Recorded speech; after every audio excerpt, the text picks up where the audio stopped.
नमस्कार. मी निखिल जगताप. तुमचं M H माझामध्ये सर्वांचं सहर्ष स्वागत. सध्या महाराष्ट्रभरात जे आहे ते विधानसभेचं वारं जे आहे ते मोठ्या प्रमाणात वाहू लागलेलं आहे. अनेक जे नेते आहेत, कार्यकर्ते आहेत, यांच्यात घुमशान चालू आहे. कुणाला तिकीट मिळतंय, कुणाला मिळत नाहीये, कुणाच्या उमेदवारात जाहीर होत आहेत, तर कोणाला थांबावं लागतंय. अशा अनेक घडामोडी महाराष्ट्रातल्या राजकारणात सुरू आहेत. आणि त्याच अनुषंगानं 202 पुरंदर हवेली या मतदारसंघामध्येही अनेक घडामोडी वेगानं घडतायत. कालच नुकतंच संजय जगताप यांना अधिकृत काँग्रेसमधून उमेदवारी जाहीर झाली.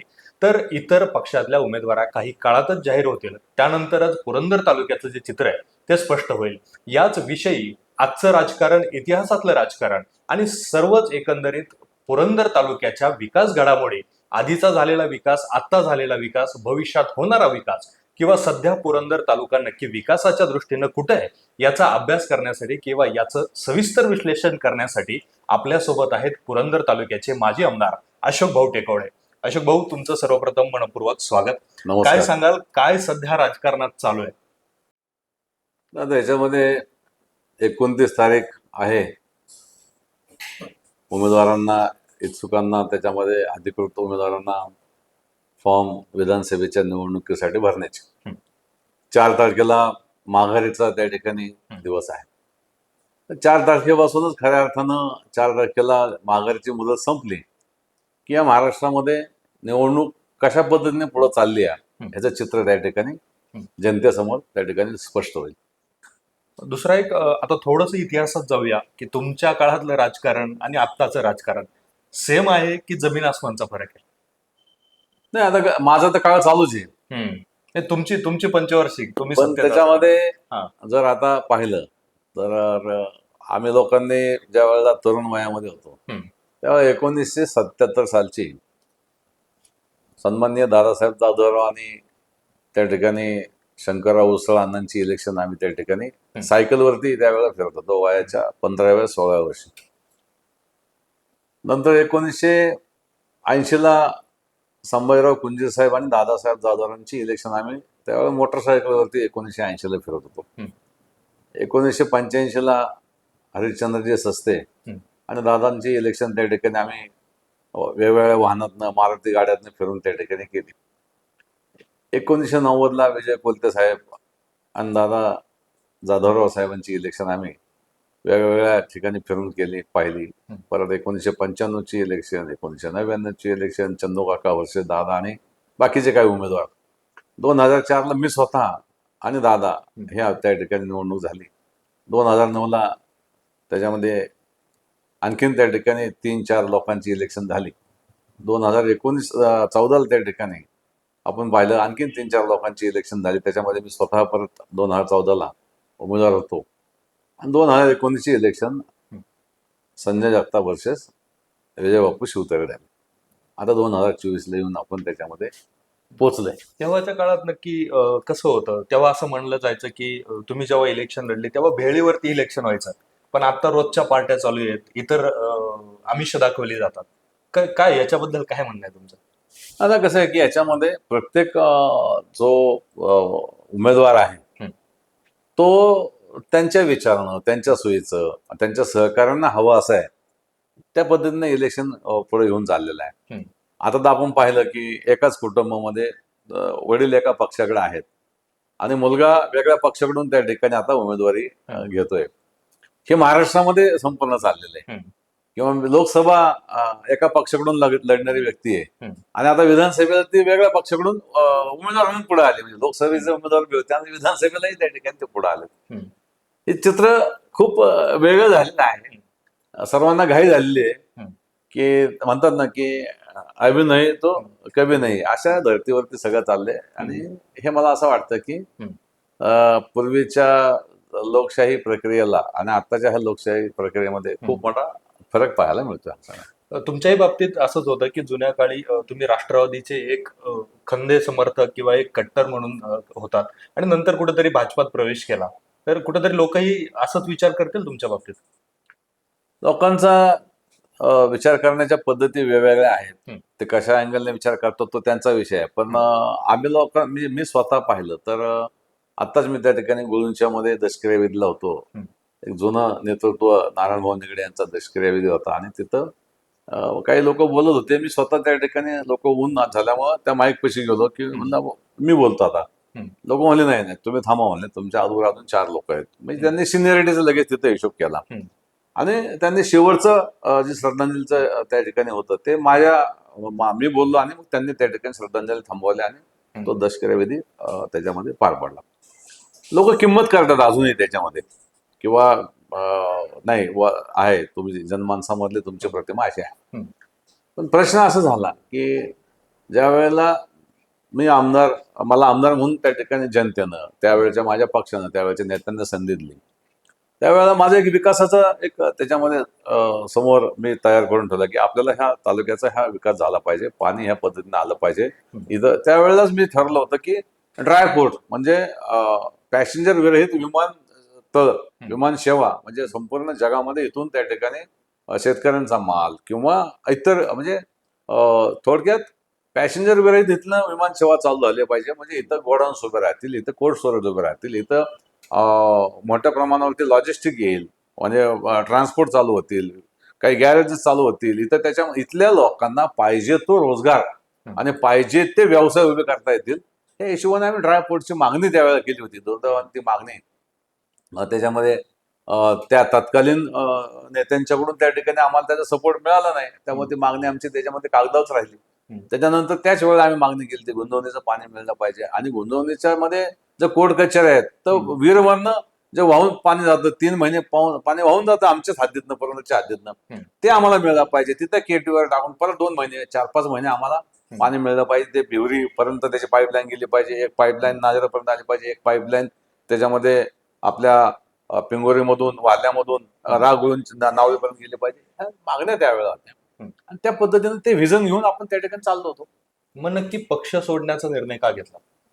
तर त्याच्यानंतरच्या काळामध्ये ह्या ज्या काही एक शेतकरी म्हणून मी ऊस लागण करतोय, 1-1.5 वर्षानं मला ती दुष्काळामुळे ती लागण मोडली जाते, म्हणजे लागण करतोय, एकच पीक मिळतंय.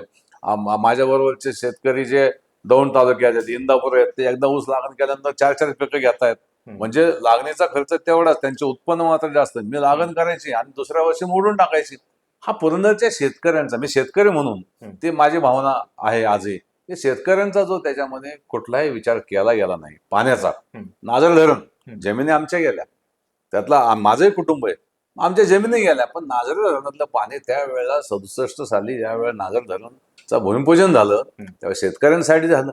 त्या नाझर धरणावरती नंतर कोण आलं, जेजुरी MIDC आली, त्याच्यामध्ये कोण आलं, इंडियन सिमलेस आली, त्याच्यामध्ये कोण आलं, जेजुरीची वाढलेली लोकसंख्या सगळी आली पिण्याच्या पाण्यासाठी, त्याच्यामध्ये कोण आलं तर ह्या तालुक्यामध्ये पिण्याच्या पाण्याच्या योजना माळशिरसची त्याच्यावर आली, त्याच्यानंतर कोण आलं तर बारामती तालुक्यातल्या सुद्धा गावांना पिण्याच्या पाण्याची योजना नाझर धरणावर.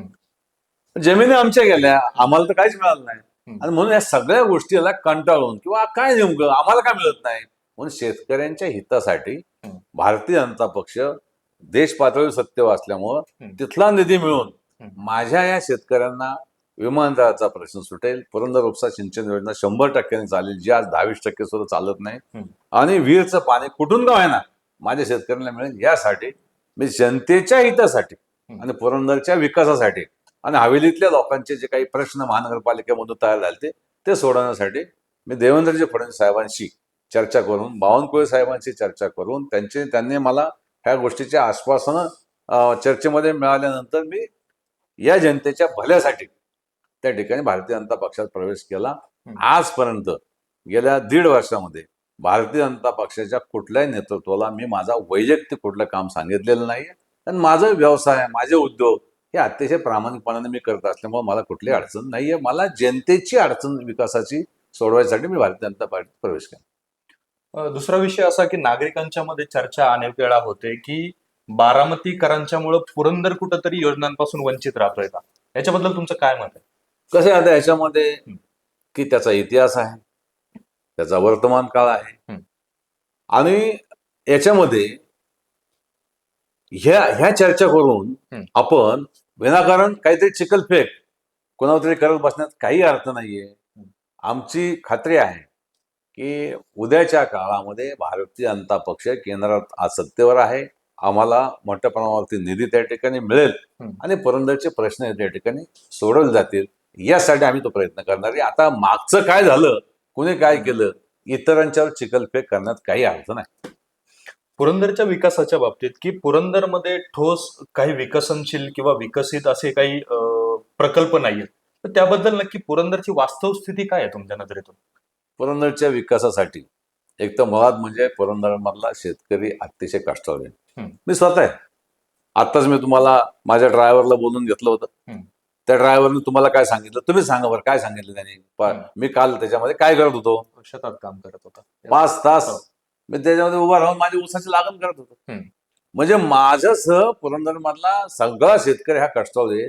त्यांना पाणी त्या ठिकाणी दिलं पाहिजे. जे पुरंदर उपसा सिंचन योजनेचं पाणी आहे ते खराब पाणी येते, त्याच्यामधून जर मोटारी बिघडतायत, पुरंदर उपशाच्या पंप सेट बिघडतायत, पाईपलाईन त्याच्यामध्ये गंजून जाते, वॉल त्याच्यामध्ये तुटून पडतात, आणि तेच पाणी पुरंदरमध्ये आपण लोकांना शेतीसाठी देतोय. तेच पाणी लोक काही पित आहेत, काही आता शेतीसाठी दिलं म्हणजे त्यातूनच त्याच्यातनं शेतीचं हे तयार होणार ना, म्हणजे फळभाजीपाला तयार होणार. तो घातक आहे. पहिल्यांदा फिल्ट्रेशन प्लांट बसला पाहिजे आणि त्याच्यामध्ये पूर्ण क्षमतेनं पुरंदर उपसा सिंचन योजना चालली पाहिजे. त्यासाठी आम्ही त्याच्यामध्ये भारतीय जनता पक्षाकडून तशा प्रकारचा निधी मिळावा म्हणून केंद्रातला पाठपुरावा आम्ही त्या ठिकाणी करतोय. पुरंदर उपसा सिंचन योजनेचा विषय चाललाय म्हणून की तुमच्या काळामध्ये पुरंदर उपसा सिंचनचं भूमिपूजन झालं आणि ती कार्यान्वितही झाली, तेव्हाच नक्की परमिशन कशी होती आणि बारामती तालुका नक्की त्या उपसा सिंचन योजनेच्या लाभ क्षेत्रात होता?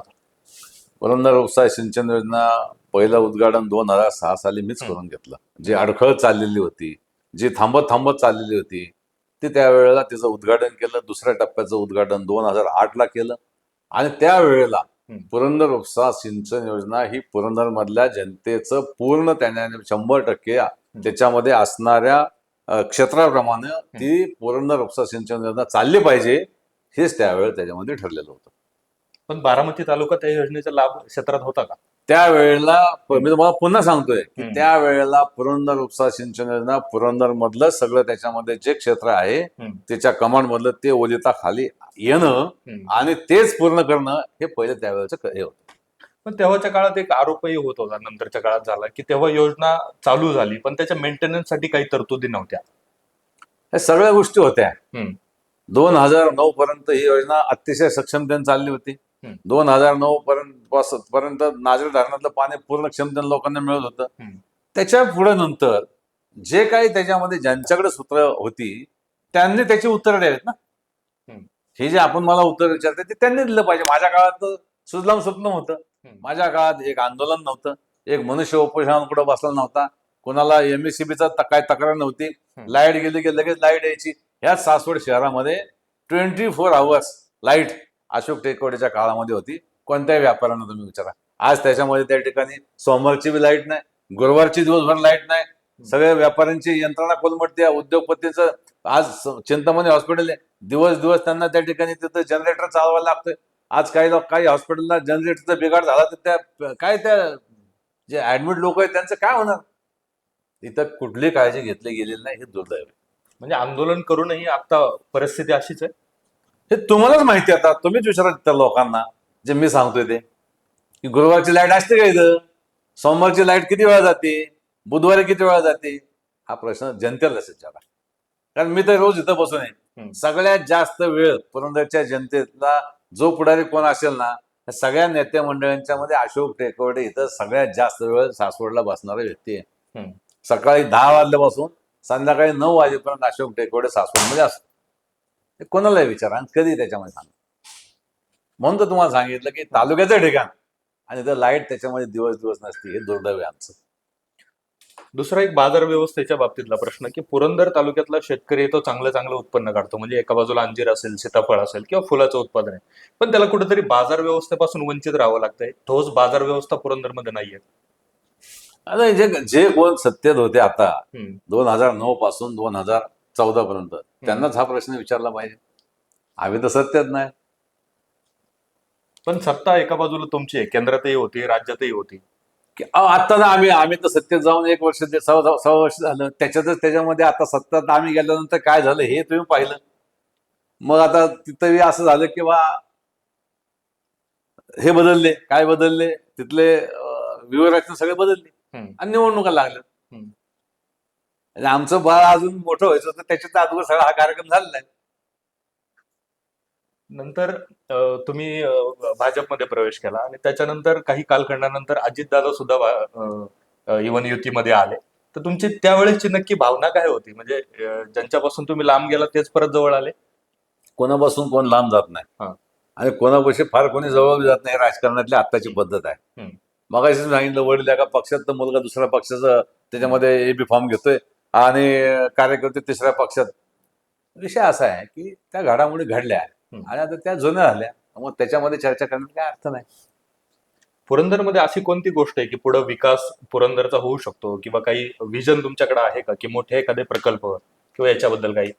त्याच्यामध्ये बघा, केंद्रामध्ये सत्ता भारतीय जनता पक्षाची, राज्यामध्ये सुद्धा सत्ता भारतीय जनता पक्षाची येईल हे 100% आता त्या ठिकाणी जवळपास दृश्यक्षेपात यायला लागलं. त्याचं कारण असं आहे की महिन्यापूर्वीची परिस्थिती वेगळी होती, 4 महिन्यापूर्वीची वेगळी होती. आता आघाड्या वेगळ्या झाल्यात, आणखीन वेगवेगळे विषय सगळे चाललेत. जो वाद होता वेगवेगळ्या स्तरावरचा, तो आता त्याच्यामध्ये बऱ्यापैकी त्याचं वेगळं वळण त्या वादाने घेतलंय. नक्की याच्यामध्ये 100% माझ्यासारख्याची खात्री आहे की कसल्याही परिस्थितीमध्ये महायुतीचंच सरकार येणार आणि मुख्यमंत्री हा महायुतीचा असणार. आणि त्यावेळेला या तालुक्यातले जे प्रश्न प्रलंबित आहेत वर्षानुवर्ष, आणि त्या प्रश्नासाठी अशोक टेकवडेनं भारतीय जनता पक्षामध्ये प्रवेश केला होता, जनतेच्या विकासासाठी, जनतेच्या भल्यासाठी. मगाशी मी सांगितलं की माझं स्वतःचं वैयक्तिक काय काम नव्हतं, आजही नाही. आजही त्याच्यामध्ये मी काय म्हणलं असतं भारतीय जनता पक्षाला की बाबा मी निवडणुकीचा फॉर्म भरणार, काय मला तुम्ही उमेदवारी द्या. आम्ही ती भूमिका घेतलेली नाही. महायुतीचा जो विषय आहे तो घेऊन आम्ही पुढे चाललो. पण एका बाजूला कुठेतरी पुरंदर तालुका भाजप पक्षाकडून एक 5 ते 6 इच्छुक उमेदवार आहेत. यातला नक्की प्रबळ दावेदार कोणी आहात? तुमचंही नाव त्याच्यात आहे. इच्छुक राहणे, निवडणूक लढवण्यापर्यंत जाणे, हे डॉक्टर बाबासाहेब आंबेडकरांनी दिलेल्या घटनेप्रमाणे ते प्रत्येकाला त्याच्यामध्ये हे आहे, स्वातंत्र्य त्याच्यामध्ये. पण कुठेतरी पुरंदर तालुका भाजपामध्ये एक चेहरा नाही असं वाटतंय. तेच मी सांगितलं की माणसं सगळी आता सुशिक्षित झालेत. महात्मा ज्योतिबा फुले यांनी आपल्याला शिक्षणाची दालनं त्याच्यामध्ये खुली करून दिली. सगळे शिकलेले आहेत. सगळ्यांना वाटतं की आपल्याला त्याच्यामध्ये पुढे गेलं पाहिजे, आपल्याला पुढे गेलं पाहिजे. त्याच्यामुळं जर हे सगळ्यांना अभिप्रेत आहे की मी सुद्धा त्या कॅटेगरीचा आहे, त्यांनी त्या पद्धतीने केलं असेल तर ते काय चुकीचं नाही. तुमची तयारी कशी चालू आहे आता? तर मी सांगितलं आपल्याला की मी पक्षाचा आदेश मानणारा कार्यकर्ता आहे. माझे वडील पक्षाचे आदेश मानत होते, काँग्रेस पक्षावर काम करत होते.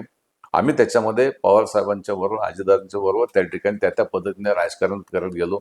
आजही त्याच्यामध्ये सगळी लोक, भारतीय जनता पक्षाचे लीडर असतील, उबाटाचे असतील, शिंदे साहेबांचे असतील, अजितदादाचे पक्षाचे असतील, पवार साहेबांच्या पक्षाचे असतील, त्यांची उंची त्या पद्धतीची. त्याच्यामुळं मी पक्षाचा आदेश आजपर्यंत पाळत आलो. कुठेही सेटलमेंट आम्ही केलेली नाही.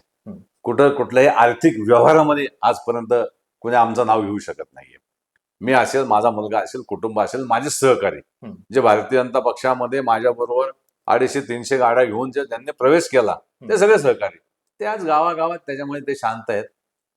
त्यांची भूमिका होती की आपण उठाव करूया, आपण मेळावा घेऊया, आपण त्याच्यामध्ये हे करूया. तर मी त्यांना असं म्हटलं, महायुतीचं डायरेक्शन जर अशा पद्धतीचं असेल तर आपण विनाकारण त्याच्यामध्ये आपल्या लोकांची ससे होलपट का करायची? म्हणून आम्ही सगळेजण शांत आहोत. उद्या भारतीय जनता पक्षाने जर निर्णय घेतला खरंच त्याच्यामध्ये आपल्याला अशा पद्धतीने जायचंय, त्यावेळेला प्रत्येक बूथवरती अशोक टेकवडेचं, त्या पक्षाचं, भारतीय जनता पक्षाकडे काम करणारी सगळी यंत्रणा तयार आहे. सगळी यंत्रणा. तुमचं नाव इच्छुकतेत आहे, पण तुम्ही अजून नामनिर्देशन पत्र घेतलेलं नाहीये.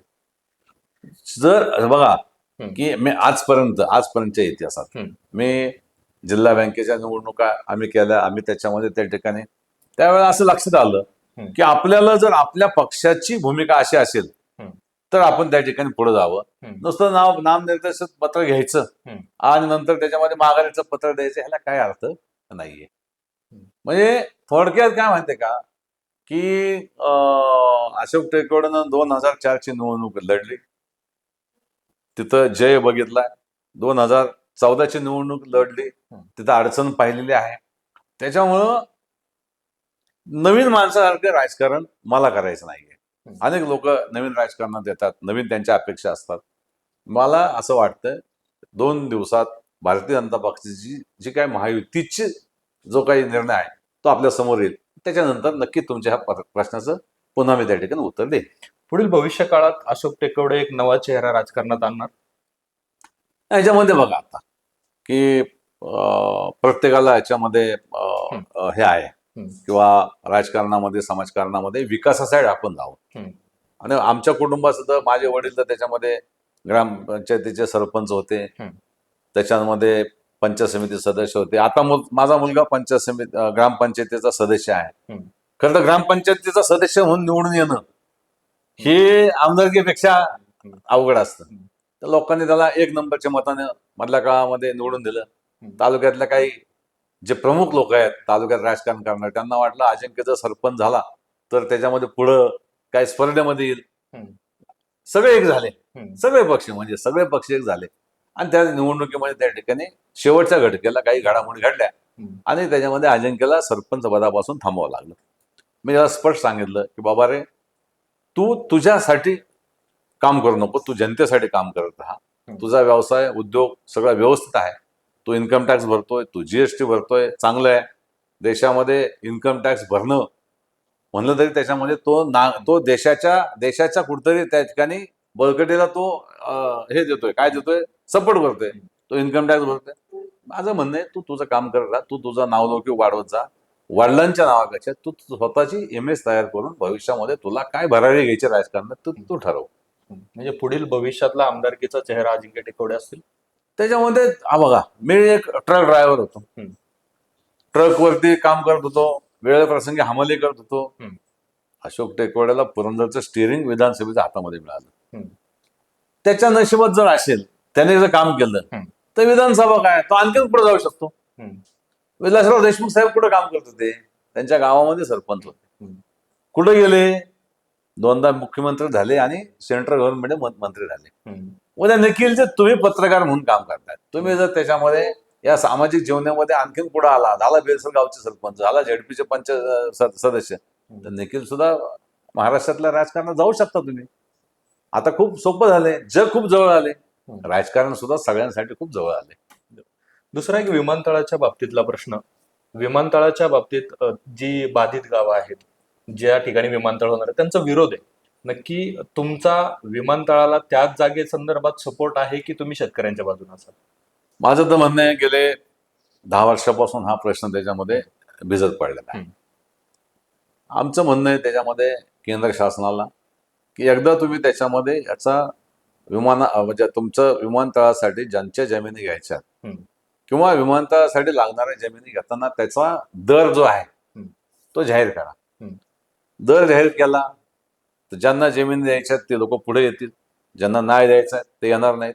मग तुम्हाला अंदाज येईल किंवा हे होऊ शकतं काय तर, आणि त्या पद्धतीने तुम्ही निर्णय करा. भिजत वगैरे ठेवूच नका. एकदा तुमचं डिक्लेरेशन करा ना की हा रेट आहे आणि ह्या सुविधा आहेत आणि हे ज्यांच्या जमीन जाणार आहेत त्यांच्यासाठी आमच्या ह्या अशा योजना आहेत. एकदा ते पुढे आलं तर शेतकरी बांधव त्याच्यामध्ये त्यांच्या कुटुंबात विचार करतील आणि त्याच्यामध्ये ते पुढे येतील. आज काय झालं, त्यांच्या पुढे काहीच नाहीये. नुसतं ह्याने म्हणायचं ह्या गावात झालं पाहिजे, त्याने म्हणायचं त्या गावात झालं पाहिजे. एक जण म्हणतो इकडं, एक जण म्हणतो तिकडं. बरोबर ना? आजी माझे लोकप्रतिनिधीमध्ये हे चाललंय. याच्यामधून सामान्य जनता होरपळते. नक्की वरतून, केंद्रातून किंवा राज्यातून निर्णय काय आहे? नक्की कुठल्या जागेत होणार आहे किंवा काय असं काही? हा जो विषय आहे ते विद्यमान लोकप्रतिनिधी त्या मिटिंगला गेले. आणखीन कोण गेलं असेल त्या मिटिंगला त्यांना माहिती. आम्ही तर सध्या सासवडमध्येच बसलेलो असतो, सकाळी 10 वाजल्यापासून संध्याकाळी 9 वाजेपर्यंत, ना मुंबईला ना दिल्लीला. त्यामुळे त्यांना प्रश्न विचारला तर त्यातून तुम्हाला उत्तर. तुम्हाला काय वाटतं कुठं व्हावं? मी सांगितलं ना की उद्या जर ते विमानतळ देण्यासाठी शेतकरी जर तयार असतील तर त्या ठिकाणी व्हावं ना, पण ते पुरंदरमध्ये व्हावं.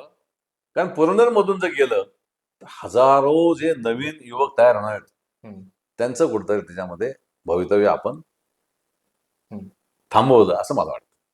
अलीकडच्या काळात नवीन मुलं जे आहेत ते राजकारणात येऊ इच्छितात आणि मुलं तरुण मुलं आहेत ते पक्षाचे काही पदाधिकारी आहेत त्यांना तुमचं काय सांगणं आहे नक्की कशा पद्धतीनं आत्ताचं राजकारण केलं पाहिजे? मी जर आत्ताच बघा, मला जे लोक भेटतात हम्म. त्यांना मी काय सांगतो की तो जर उद्योग करत असेल तर मी त्यांना सांगतो उत्तम उद्योग करा हम्म. आणि जरूर त्याच्यामध्ये राजकारणामध्ये सहभागी व्हा. राजकारण हे चांगल्या लोकांनीच केलं पाहिजे, पण शिर सलामत तो पगडी बचास, हे मी माझ्या सगळ्या सहकाऱ्यांना सांगतो. माझा कुणीही कार्यकर्ता नाहीये. माझे जे लोक आहेत बरोबर ते सगळे माझे सहकारी आहेत. मी कोणालाही कार्यकर्ता मानणारा मनुष्य नाहीये. त्यामुळे मी माझ्या सहकाऱ्यांना जे माझ्याबरोबर आहेत त्यांना पहिलं सांगतो, आपला उद्योग व्यवसाय व्यवस्थित करा. आणि जे सहकारी नव्यानं मला जोडतात त्यांना मी त्या ठिकाणी, त्यांचा उद्योग व्यवसाय नसेल तर मी त्यांना उद्योगाची लाईन देतोय आणि ह्या पद्धतीने आपण जाऊया. मगाशी आपण आला, आपण त्याच्यामध्ये या पत्रकारितेमध्ये एक चांगल्या प्रकारची उत्तुंग भरारी देखील जे आपण त्या ठिकाणी घेतले. आपण तुमच्या दुकानावरती भेटलो होतो. तुम्ही त्याच्यामध्ये शेतीला पूरक असा त्या ठिकाणी एक दुकानाचा व्यवसाय त्या ठिकाणी चालवत असताना आपली चर्चा झाली. त्यामुळं हे सुद्धा जो मीडिया आहे तो सुद्धा खूप चांगला आहे. त्याच्यामध्ये सुद्धा खूप म्हणजे तुम्ही तुमची एक बातमी महत्वाची ही जगामध्ये त्या ठिकाणी पोचली जाते. त्यामुळं मी माझ्या सहकाऱ्यांना हाच सल्ला देतोय की पहिलं तुम्ही स्वतःचं कुटुंब आर्थिकदृष्ट्या सक्षम करा आणि मग राहिलेल्या वेळामध्ये जनतेच्या भल्यासाठी राजकारणामध्ये चांगल्या पद्धतीचं काम करा. एक थोडा वेगळा प्रश्न की तालुक्यामध्ये अनेक पाण्याच्या संदर्भात आंदोलनं झाले म्हणजे पोपटराव थेऊरकरांनी केलेलं 2002चं आंदोलन असेल किंवा विजयबापू शिवतारेंनी केलेलं 2014चं आंदोलन आणि याच्या आधीमध्येही छोटे मोठे पाण्याच्या संदर्भात आंदोलनं झाली. परंतु अद्याप 2024 आला तरी सुद्धा पुरंदरचा पाण्याचा प्रश्न मिटला नाहीये. त्यामुळे फक्त पाण्याच्या संदर्भात तालुक्यात राजकारण होतंय का? मी जरूर त्याच्यामध्ये मागच्या एक महिना 2 महिन्यापूर्वी मी वीरला गेलो होतो. तिथेही त्याच्यामध्ये आम्ही माझे काही सहकारी होते. बघितलं तर त्याच्यामध्ये 2-3 महिने झालं पाणी वाहून चाललेलं आहे. सगळ्या लोकांनी आम्ही पाहिलं. तर मला असं वाटतं जर गुंतवणुकीला अडचणी असतील, कायदेशीर काही प्रश्न असतील, कारण त्या गुंतवणी वीरच्या पाण्यावरती 5 तालुके आता इस्टॅब्लिश झालेले आहेत. तिथे साखर कारखाने आहेत. ते लोक कोर्टामध्ये जातात लगेच किंवा हे जर पाणी इकडे मिळालं तर आमचं काय. माझं म्हणणं आहे वाहतं पाणी आणि केटीवेल टाकलं तिथं वीरच्या खाली आणि ते पाणी जर उचललं तर निश्चितपणे 3 पाईपलाईन केल्या आणि डबल सिस्टीम ठेवली पंपिंगची. एक पंपची एक सिस्टीम बंद पडली, दुसरी लगेच चालू. 15 दिवस इकडे पाणी दिलं, 15 दिवस नागरी धरणाकडे, 15 दिवस त्याच्यामध्ये राख म्हणजे वाहला राख नागरीकडे दिलं. तर मला असं वाटतं की सगळा सुजलाम सुफलाम तालुका होऊन जाईल.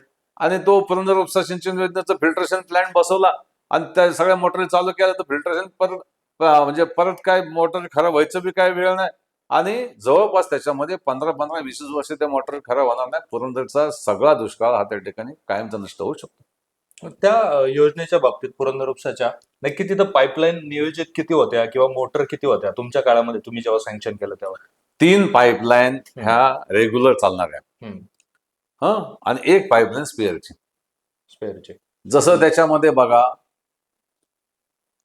एखाद्या ट्रकचं स्ट्रिपनी असते बघा, तशी एक पाईपलाईन क्लिअर त्याच्यामध्ये होती सेपरेट.